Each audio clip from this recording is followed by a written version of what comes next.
it's time to put the flooring in, the finished flooring in now, and it's a question of taking a second and taking a look and seeing, well, what do I want to do?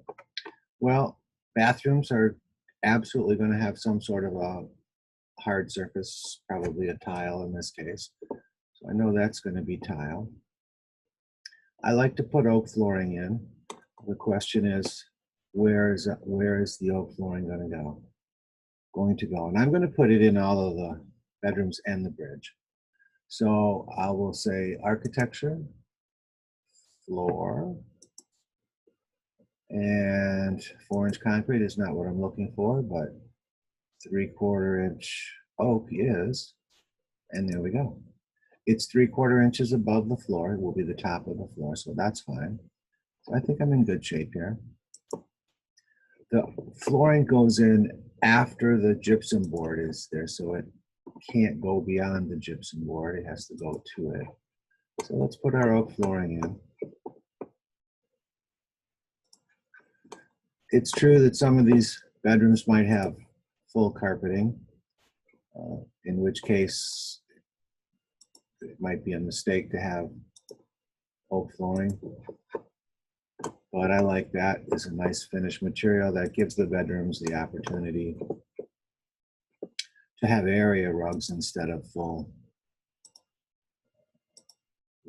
wall-to-wall carpeting.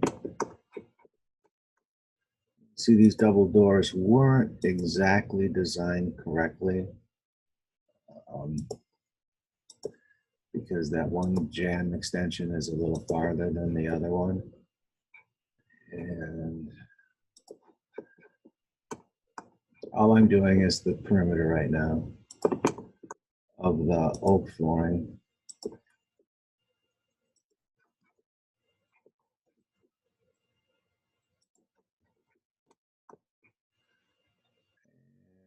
What's going on here? Looks like I have a sliding door in the closet, so that's definitely not correct. But I can see where the gypsum is, and I'll have to come back and take that sliding door out later.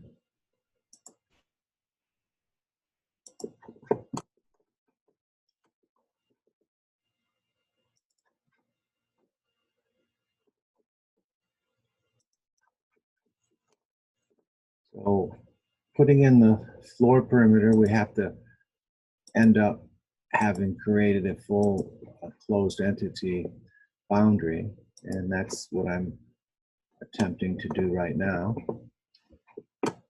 So we know the oak floor will actually go through the door opening. So when you have the door open, you see the oak going right through it. And it's going to go into this walk-in closet.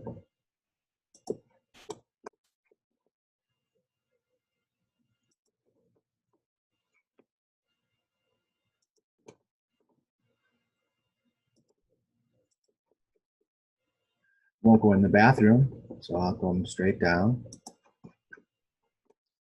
And it's very possible that we're going to have the same issue here as we did before on the first floor. Some of the framing goes one way, some of the framing goes the other way. I really should have looked at that first, and I didn't. So again, I'm showing you all of the mistakes as well as the correct methodology on how to create a Revit model. So you're actually getting an opportunity to see that I jumped the gun a little bit here. I didn't think about the framing because some of the oak floor will span in one direction and some of the oak floor will span in the other direction. So see this slight mistake. Whoever made that Revit model that I downloaded from Revit City in order to get that double swing door, because I didn't find one in the basic Revit library. It might be there, but I missed it. We'll come back to here. So, in truth,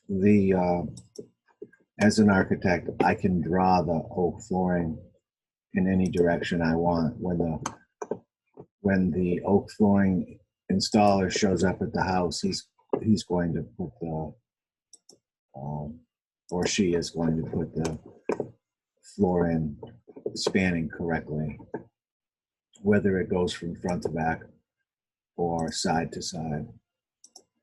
So I could stop and not be concerned about the span of it.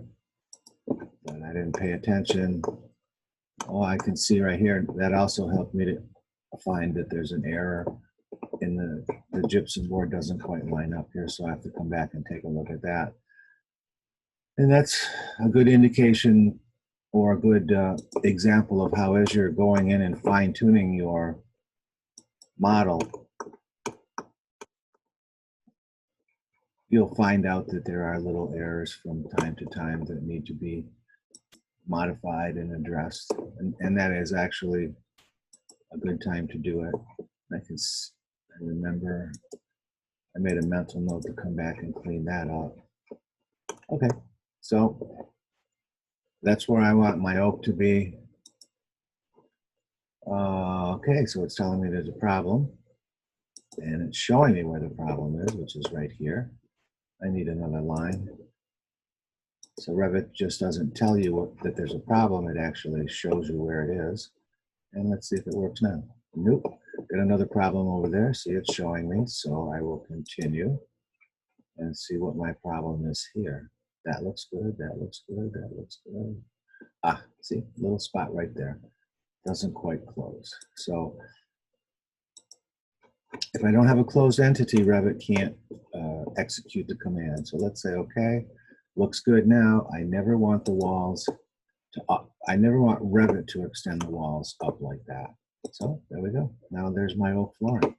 And because I jumped the gun again, I have to go back in and change this because my second floor framing, some of it is front to back, I believe, and some of it is side to side. So I need to change the orientation or the direction of the installation of the individual boards.